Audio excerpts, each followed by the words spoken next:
Namaste. There are two kinds of conquests that human beings can make. It's a privilege of everybody. So, one is the conquest outside of the outer world, which we all know, and expanding oneself more and more, uh, starting from the little house, going further into the city, a nation, world conquest. And if you go into Indian thought, even the three worlds. See, Ravana expanded his arena of conquest beyond this world into the three lower worlds. So, up till then, man can conquer. There is a capacity in man to even reach up to that point where he can conquer the mental world and its powers, the vital world and its powers, and thereby enrich his life. This is given to man. It's not something not part of it. But, well, the problem is that if you want to go beyond, then it cannot be done by your own effort. It's only through grace and surrender to the grace. Because that is the point where human effort ceases, limits of human effort. Up till then, by tapasya, by various means, you can conquer. So, both these ideals have been there in human life. As I was saying, sharing the story of Diogenes, three short stories we can take. So, in the story of Diogenes, Diogenes was a Greek mystic who lived in a little, pen or a tub meant for a dog. So, Alexander is very much mystified, like, who is he? He is very much curious. He has heard about him. So, he lives with bare minimum. He is a person who has renounced the world outwardly. So, Alexander goes and stands in front of him and says, I am Alexander the Great. Because Diogenes doesn't bat an eyelid. So, he wants to, maybe he doesn't know who I am. So, he says, I am Alexander the Great. And Diogenes replies, I am Diogenes the dog. So, Alexander says that, what can I do for you? Meaning thereby I am the emperor. Ask me anything, I can give you. Diogenes says, just move out of my way because you are coming between me and the sun. So Alexander is reported to have said, if I would not be Alexander, then I would be Diogenes. There is another story, a lot of stories like that. One was Sheikh Sadi, where, the court philosophers. Court philosophers have to please the king. They have to always, write things which will make the king feel very great and proud. So there is this court philosopher who has, basically these are people who have sold their intellectual capacity for tinsels, basically. Because he wants a comfortable life, he wants money. So they have sold their capacity to think, intelligence at the mercy of, in flattering people. So all these emperors used to have such people who would be around them to flatter them. So there is this Sheikh Sadi who is going with his caravan in the Arabian desert, who is, he sees a man sitting below a tree, a palm tree, and he is eating something. So he is very curious, in this summer desert heat, why is he sitting there? And the court philosopher tells the sheikh, he is a man of no consequence, but he is curious.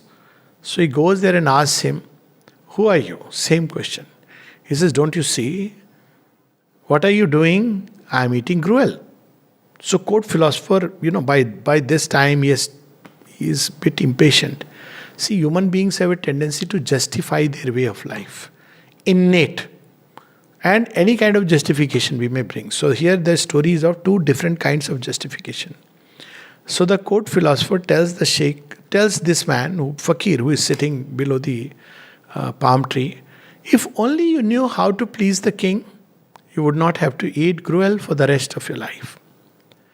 And the fakir replies, if only you knew how to eat gruel, you wouldn't have to flatter the king for the rest of your life. See, now again, inner conquest, outer conquest.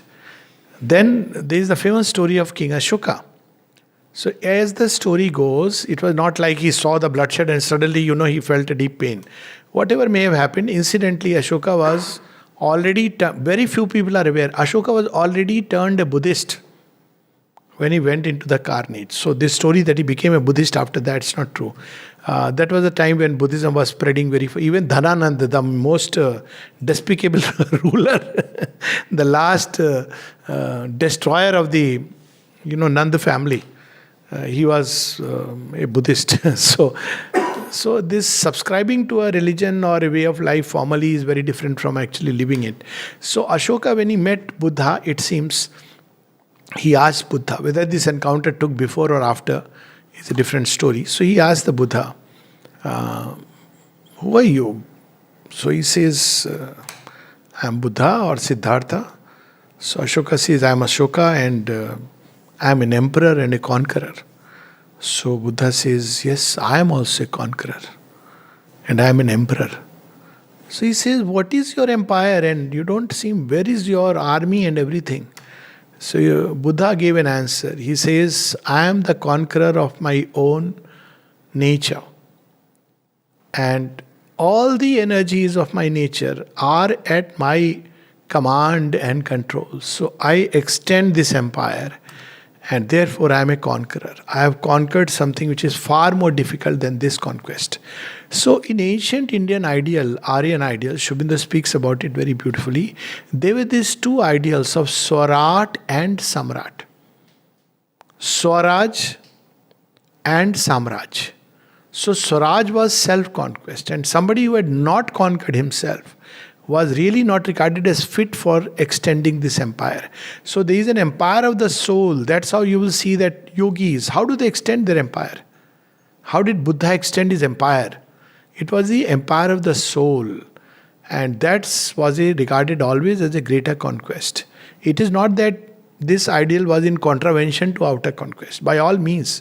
But if you have conquered within, even as an emperor, you would be somebody who will be compassionate, you will be wide, who will help the subjects to grow. That's why the Ashwamedh Yagya and Rajasu Yagya and all these came. So basically there are two kinds of conquest. And finally a little story about these two kinds of conquest. There was a master archer living in this is a Zen story, who was living in a small little place. But he was regarded as one of the best archers in that whatever domain. We can't use the word world, though everybody would use the word world. So an archer who was very well known, let's say an Olympic gold medal winner, and he comes to and challenges him, says, I have heard people tell you, but have you ever proven your skills? He says, I don't need to prove anything to anyone. So he says, no, I am the better archer. He says, fine, I have no issue. If you are the better archer, I have no issues about it. He says, no, but you have to, it's not enough that you are accepting that I am the best archer, but you have to tell it in front of everyone. He says, I can tell it. He says, but they won't agree. So you have to meet me in a challenge. So he says, okay. So there they start, both of them, the whole audience is there, the crowd is there who will watch, and both are able to equally shoot the arrow on target. Constantly. So he says, see, at least I am your equal. Now how do we decide who is greater?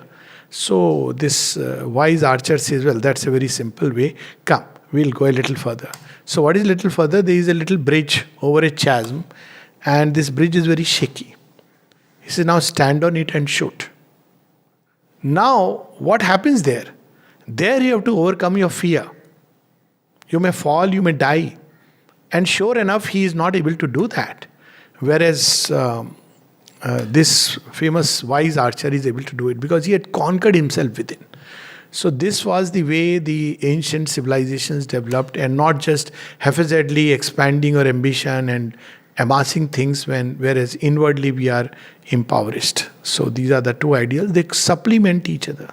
In India, it is very beautifully reflected in the story of Shiva and Krishna, the two gods. They represent two extremes. Have you noticed Shiva is the renunciate of renunciate, the tapasvi of tapasvi. But he is a family man, he has children, and one of the best servings you can ever imagine is served in Kailash.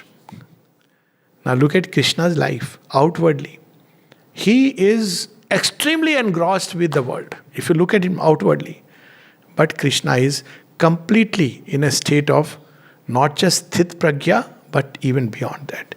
So these two ideals were not opposing each other. This is the modern mind which has created. Renounce and enjoy. Unless you renounce the ego, you cannot have delight. Unless you renounce the lower self, you cannot have the greater self. This greater self does not annul the lower self. It uses it as an instrument, purifies it, refines it. So first self-conquest and then world conquest.